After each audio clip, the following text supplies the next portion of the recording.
Yeah, I think we'll be fine. You also don't have to sit over it like that. Yes, I do. I don't think you do. I can move it closer to you. No. Okay. Hi. Hi. I'm gonna check and just make sure that it does sound okay. Okay. So, hi. Welcome back to Kicks and Giggles. Today we have a very special guest. Do you want to introduce yourself? Hi, my name is Jazz. Okay. I know absolutely nothing about soccer. Mhm. And I'm not here against my will. Yes, you wanted to do this. I promise. I'm here to learn. Mhm. Because I'm not like other girls. Oh, And okay. this is how I prove it. Okay. Well, there we go. So, like I said, we were gonna talk about, like I said last week, I wanted to do like an episode about the first few games of the MLS's back tournament, and Jazz has just informed us that she knows nothing about soccer. So I'm just gonna walk through some of the, the most important things that have happened the past week or so since this has started, and I'm just gonna get your thoughts and opinions and see what you know. Maybe you know more than you think about soccer. Okay, at this present moment in time, I'll tell you all the things I know. Okay. The only soccer team I can name in the whole world is Atlanta United. Mm-hmm. And why is that? Because I live in Atlanta. I know David Beckham plays soccer, and that's it. Ooh, no okay. one else. Okay, so if I give you this list of all the teams, I'm showing her a list of all the different groups for the MLS's back tournament. If I tell you that David Beckham is an owner of one of these teams, which one do you think it is? Take your time.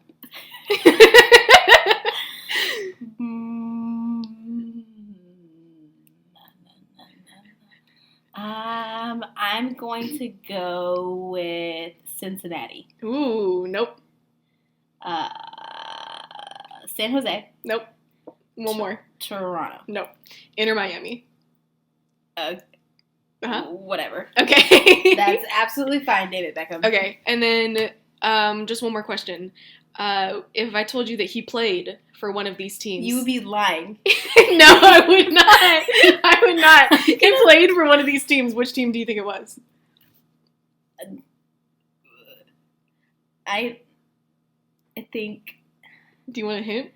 yes. It's in this group. I've pointed to Group F. LA Galaxy? Yes.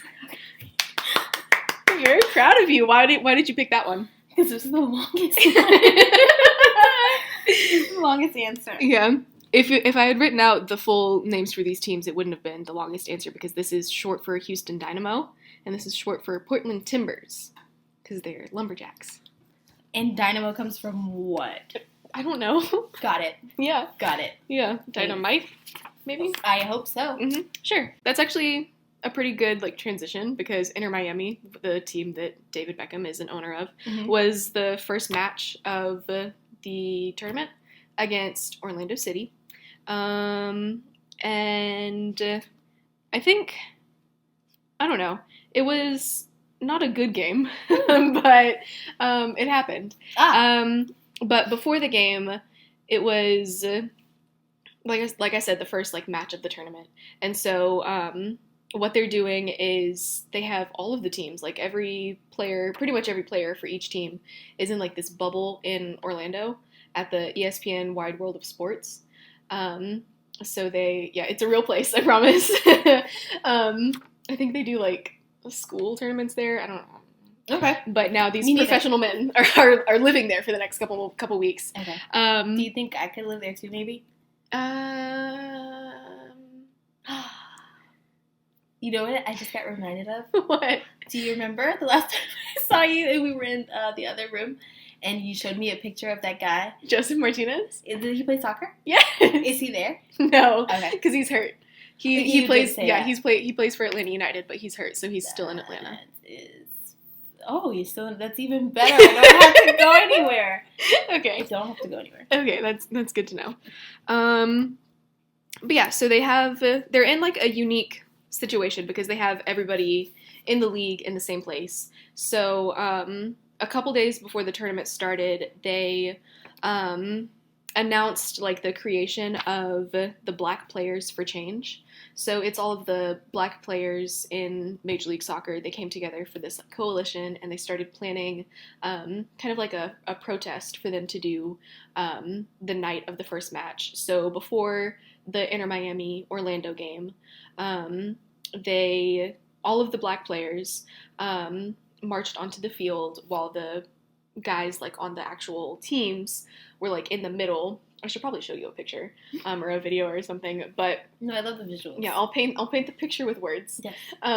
So the guys were like kneeling in the middle of the field, the ones that were about to play, and then everybody else walked on in Black Lives Matter shirts. Some of the guys in the field were already like wearing those on top of their jerseys, or they had like masks that said that. So everybody was repping some way, some sort, and all of the members of the Black Players for Change lined up in like a rectangle outside of the inner circle on the field, and they were out there for 8 minutes and 46 seconds, and all raised a fist. They were wearing black gloves on one fist, and they all raised their fist like one person at a time. So it went around the circle, and then it went back down. The coordination. Yeah, I know. They worked really hard. I was very proud. So that's like how the like tournament kicked off, I guess, was with that like, you know, show of support. It was members of the Black Players for Change from every team. And, you know, there are some teams that have more representatives and some teams that have less. But there was a representative from every team there. So I think that was just a cool way for them to, like, kick off. And, like, the Black Players for Change, they have, you know, made shirts specifically for people to wear. Usually you'll see all of the players, like, wearing those, you know, walking into the match instead of like their usual like training kits, and then they change into their jerseys before the game starts, and like a lot of the coaches have been wearing these shirts as well. But one thing that I guess like we can start talking about, just because you know, this is I feel like of that night, no offense to Miami and Orlando, but I feel like of that night, the like protest beforehand was more important than the game and was more interesting, even though it lasted for like 9 minutes and the match was a whole 90. I still feel like it was more important, but what are your thoughts on that? Like, I feel like MLS has been, you know, a good advocate for a couple years now. They've been open to their players, you know, talking and advocating and being, you know, more than an athlete. There are a lot of players that are part of that like movement with Nike, of being more than an athlete. So MLS like really encourages that, but you know, it's still just, you know, like an act of support. It's not really, you know, action yet. I don't know. Yeah. I will say that from what I have heard, it sounds like MLS has done a lot more than any of the other major leagues, most notably football. So they just seem a little bit more inviting and kind of willing to advocate for change and accept change. But again, like you said, it's one of those things where, like, yes, you can say that you support and that you love Black people, and you can say that you don't mind if your players wear, like, you know, jerseys or masks in solidarity, but it's kind of like solidarity is not enough. We've had a lot of solidarity. So it's time for someone to actually do something, to actually implement something that helps Black people. And I don't know. There's a lot of I forget the word.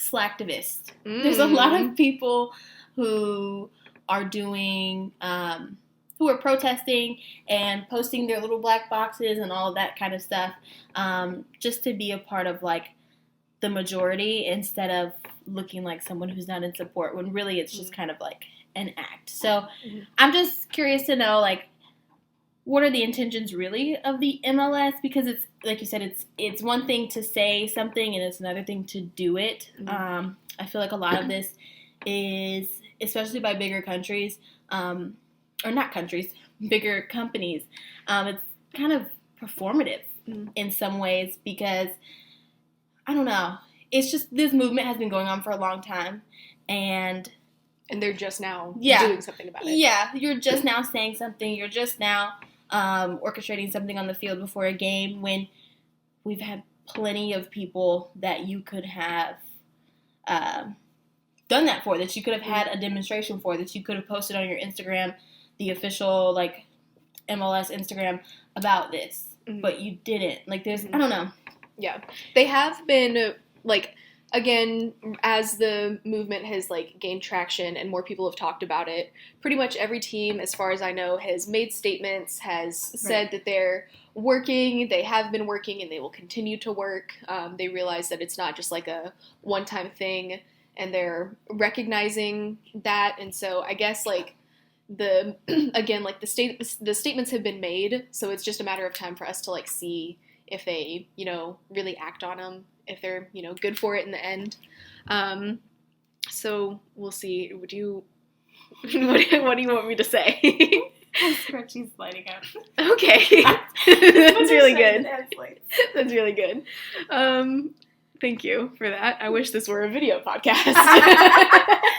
Well, get your paper up, okay? Get some coins. Okay. Get a camera. Yeah, let's get an intern. No, I volunteer to tribute. I will be the Kicks and Giggles intern. Okay. I'll put it in my lower thirds. Oh, good. Thank you. I love that. But yeah, so that was how I think that really set, like, the tone for the rest of the tournament, because before they, like, the players and the teams moved down to Orlando for the month, the league announced that players, like the NBA, would have a chance to, like, use their, I'll get to your question in a minute, the players would have a chance to use a space on their jerseys to, like, write messages for whatever they want. So a lot of people have been using that space to, you know, write the names of people that have been killed by police brutality, to write Black Lives Matter, there are even some of the Black players that have been writing Am I Next? And so they've been taking the opportunity to, you know, play for those people and to honor them on their jerseys. So it's, you know, league-wide and then also going player to player. But I forgot what I was going to say because you raised your hand. So... My question was, what was so, not terrible, but disappointing about the game itself, though? Like, do you feel like they didn't play as hard, or... Okay, so it was, I think, on that Wednesday that the match was, so July 8th. Mm-hmm. It had been 122 days, or, you know, about that, since they had last played a professional match. And before that, you could tell. You could tell. You could tell that these guys have been at home kicking toilet paper rolls in their living rooms for a TikTok challenge. But on top of that, I think that Miami and Orlando just aren't good teams. But that's something else for us to talk about. But I think there have been other, like, soccer leagues throughout the world that have come back, and they've been back for a while now, but they were coming back in, like, the middle of their season, whereas MLS is coming back after most teams only had 2 or 3, like, regular season games. So it wasn't just like, you know, we played a majority of the season, took this long break, and now we're back. It was like they were already on a really long break. They had this short amount of play, and then now they've been on this unprecedented break that nobody was planning for. So I think all of that coupled together just made everybody rusty. So the game wasn't, like, as clean as it could have been. And we're seeing a lot of that in the other matches as well. Like, there have definitely been, like, some standouts. There have been some really great goals, and there have been players that have kind of, like, surprised us just based on, you know, the fact that they haven't been playing a professional game for a long time. But it just wasn't. I was excited because it was the first match of the tournament, and I was also excited because I thought Inter Miami would get their first win of the season against Orlando City, because most people get wins against Orlando City. But Inter Miami, this is their first year as, like, a professional team. So they had their 2 first matches, and I don't think they won either of them. That explains David Beckham. Yeah. His pull on this team. Yeah. He's been talking, because, like, he was famous across the pond, and then he came over to MLS and has always been like a big advocate for MLS. Like, this is kind of the league that everybody like spits on because we aren't good. We're not as good as the other teams in like the international leagues. But everybody is still passionate about it and takes it, somewhat seriously. Like, we do recognize that we're not like up to that level yet, but we can get there. We're getting there. We have players that are just as good. We have teams that are just as good, but it's just maybe not like not the right market, or there are just other teams that maybe pull us down. That's, again, another topic of discussion later on. But Beckham always said that he wanted to come to the U.S. and play in Major League Soccer. So when he finally did and played for LA Galaxy, I think that kind of like laid the groundwork, like planted the seeds for him wanting to own an MLS team eventually. And he had always said that if he did own a team, it would be in Miami. So I think it was just kind of, a lot of years in the making, him putting together Inter Miami. And then I'm not sure if they made like their debut season this year specifically for any particular reason. It is the 25th anniversary of Major League Soccer, so I feel like that's kind of like a cool chance for them to have David Beckham own a team in Miami, which you would assume would be a great market for a soccer team. So it's all just kind of like falling together in good pieces, but it's been just not like disappointing, but almost disappointing. That they haven't. There should be a word there. Won. Yeah, there should be a. We should come up with it. Sure. We'll work on that. That'll be the title of the episode. Whatever that word ends up being. Yes.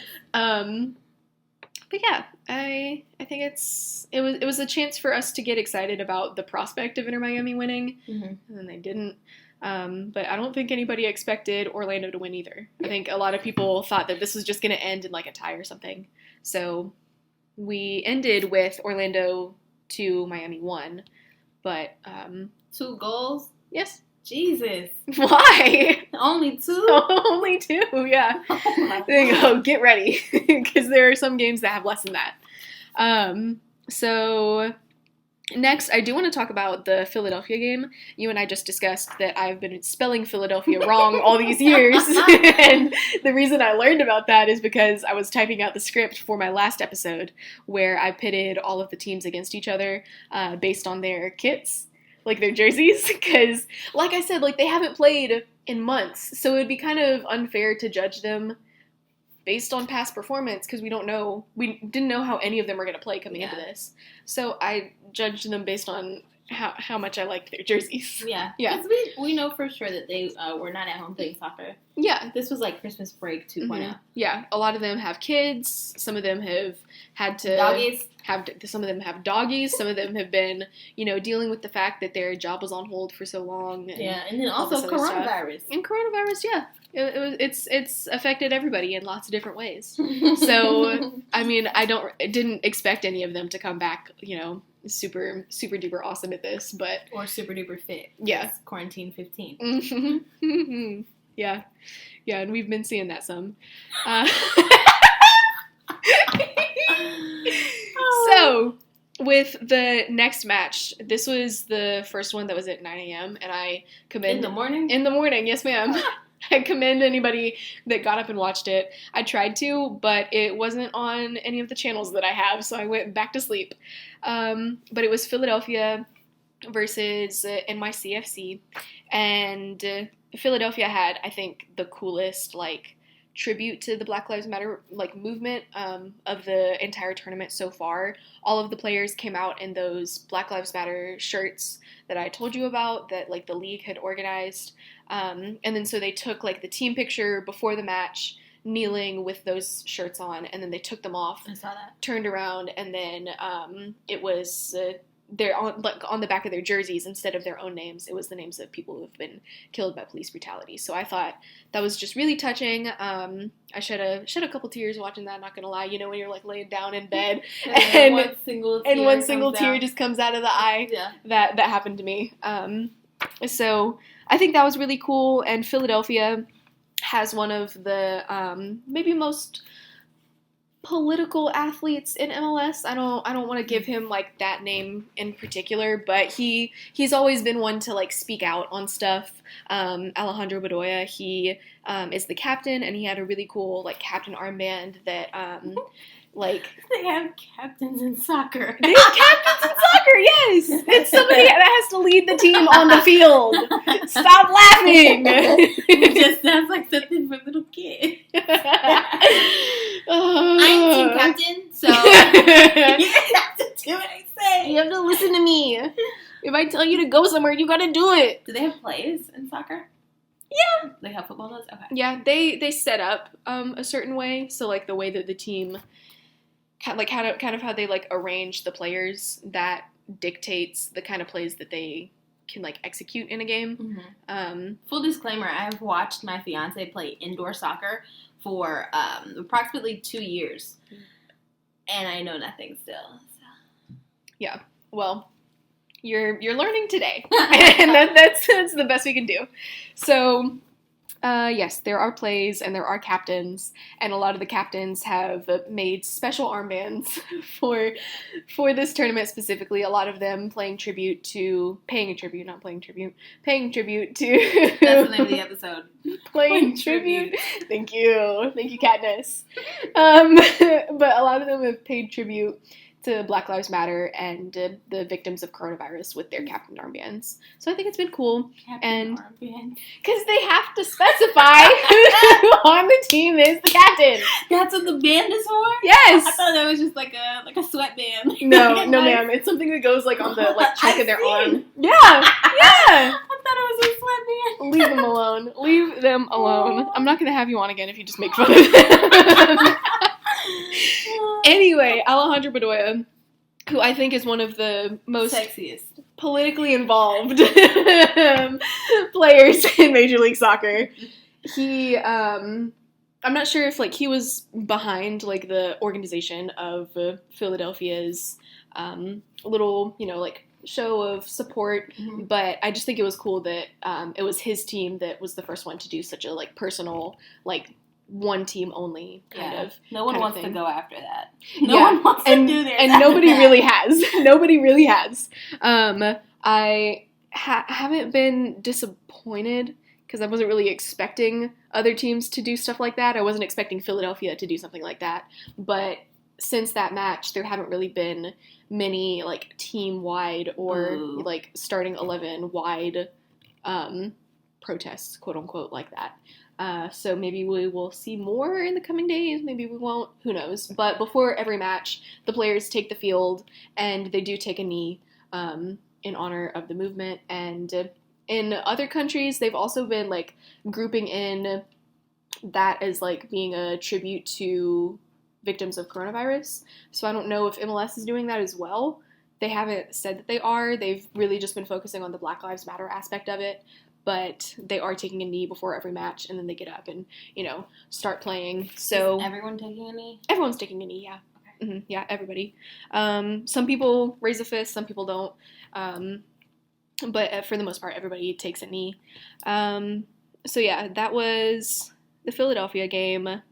I didn't watch it, so I couldn't really, give critique of like the match itself.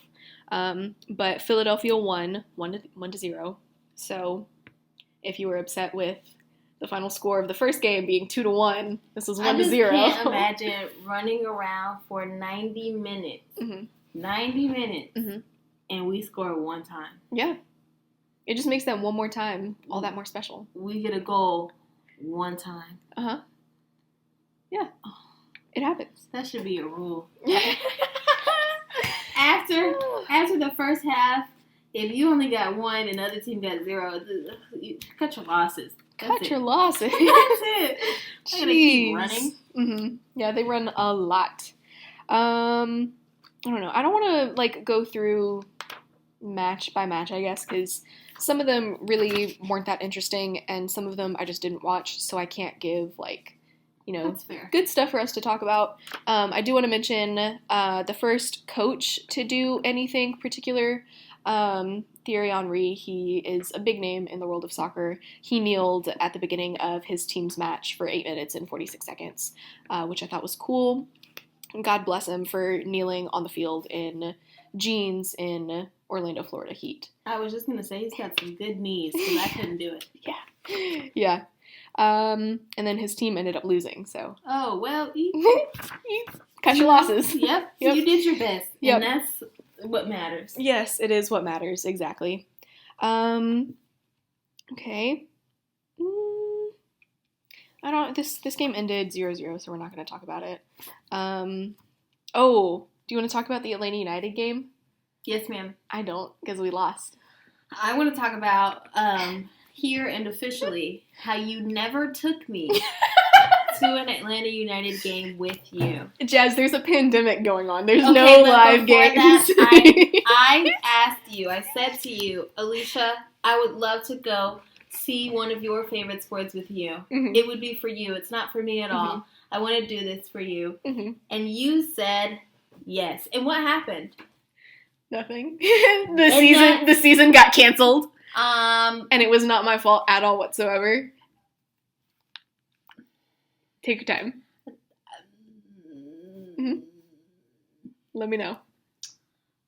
Moving on. I guess that's fair. I got you when it comes back. I promise. Or you could come over the next time that Atlanta United has a match, and we could watch that together. Do they have fake people in the crowd? So if it's on ESPN, they've been doing, like I told you, the extra mics on the field. Oh, got it. So you can hear the players a lot more and the coaches, but Atlanta United's match was actually aired on Fox, and they had sound engineers putting in crowd noise, which is fine in other leagues, I guess, because I don't know what those crowds are supposed to sound like, because I've been watching it with Bundesliga and Premier League, so European leagues, and I haven't really been perturbed by it, I guess, but hearing the Atlanta United sound mixing just made me upset, because we just had a really bad play. It was a bad part of the game, and to console us, they started playing one of our chants in the middle of the game when it's not usually supposed to be played. It's the Atlanta United clap. I think it's really inauthentic too. Yeah. It's almost as bad as the fake players. Or not the fake players, the fake audience. Yeah, the fake audience. Thank goodness there's no stands around these fields, so there's no way for them to put in a fake audience, but I have watched matches where they've either put in a virtual audience, so it looked like the background was always glitching, or there were really creepy cardboard cutouts of fans in the stadium, which people paid a lot of money for, and I respect the commitment. I love spending your money on the wrong thing. Yeah, I love having disposable income. That is what we do love. Yeah.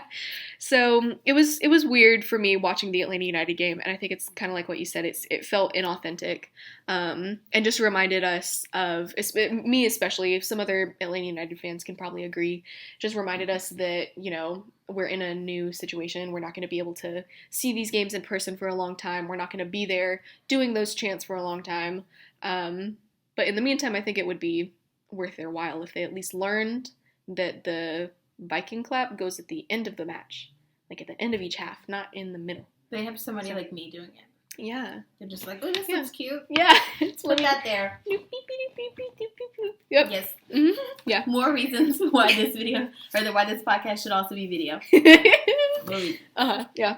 So, what else? I could just read you the notes that I wrote on Atlanta United, because I have the most out of them. First of all, this was the first weather delay of the season, the tournament, which made me really upset because I got all excited. I had my jersey on, I had my popcorn ready, and then there was lightning in Orlando, so they had to wait.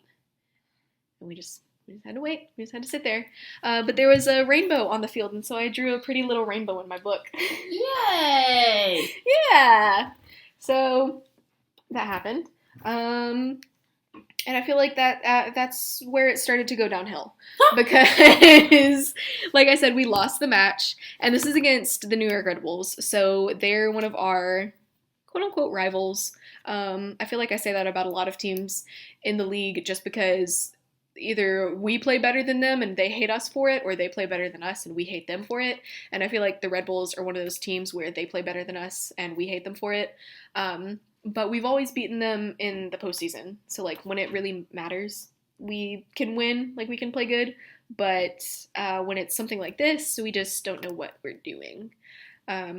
So we talked a little bit about Joseph Martinez being hurt and not being here.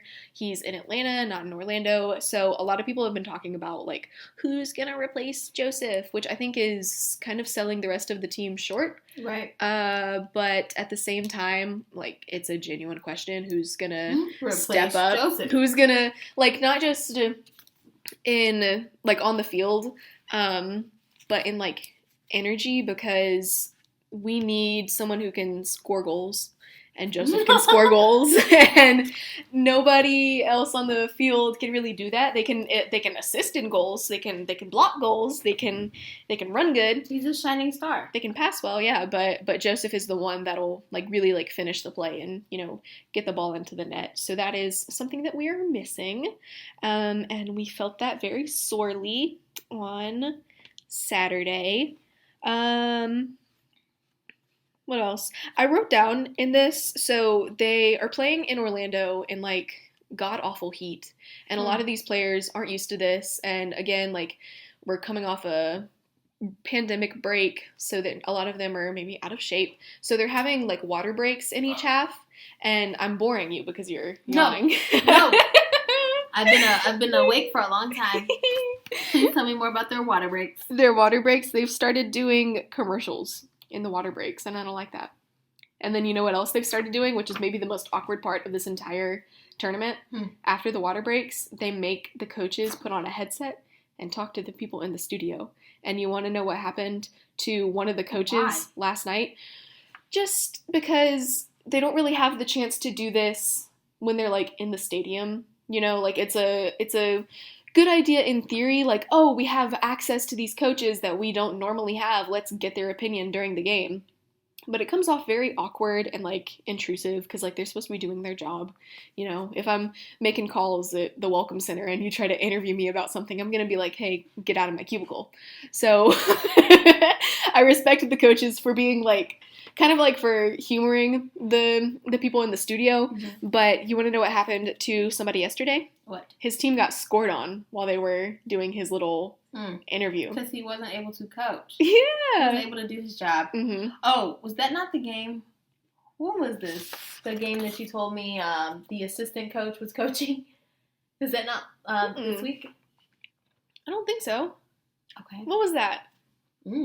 Keep talking. What was the that? assistant coach was coaching, and we were like, I think the actual coach was either sitting in the stands or just sitting down. Oh, that was like a European team. I don't even remember. Oh, they don't matter. Okay, boo. Yeah. Next. Yeah, different league. What else? I'm just checking my notes. One thing that really made me mad about the Atlanta United game is that the players kept falling over. And they got fat, Alicia. They have 5 left feet on them each because they could not keep themselves up straight. You think they were falling on purpose? Like to get a foul? I think sometimes they were falling on purpose, but it wasn't maybe to get a foul. It was maybe to just distract from the fact that they weren't playing well. Okay. Yeah. I could see that. I could, yeah. That's what I would do if I played soccer. Yeah, and you just fall down. Yep. So we lost 1-0, and I wrote a little boo next to the score. One thing I do want to mention really quick before we move on, one of our players completely bodied the referee and knocked him all the way over. He doesn't get paid enough for that. He does not get paid enough for that, and it made him drop his little spray paint bottle that he uses to mark the field. Yeah. Is it mini? It is mini. Is it like It's like this big. Yeah. And it just fell out of his little carry-on case, and he had to come back and get it. His carry-on case. He can't even carry it in his hand. No, because he's running, and he's got a whistle, and sometimes he has to take out a little book to give people cards, and then he has to write their names down, so he needs both hands free. Oh my god, that's a lot. It's a lot, yeah. That does not happen in indoor soccer. Yeah, he needs a book bag. Yeah. Yeah. Yeah. Yeah. An assistant. Me. Okay, what else? One thing that's gonna make you happy. There was a game right after that. The Columbus Crew versus FC Cincinnati match where they scored a lot. But of those two teams, who do you think was the winner? FC Cincinnati! No, they're the worst team in the league. They lost. They lost 4-0. Can you believe that? Not worse than Orlando City. Yes, they lost worse than Orlando City. 4-0? No, you said they're the worst team in the league.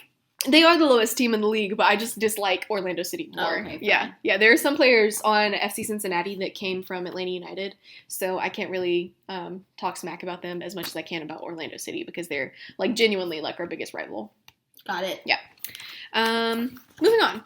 This is getting long. Talk faster. No. So.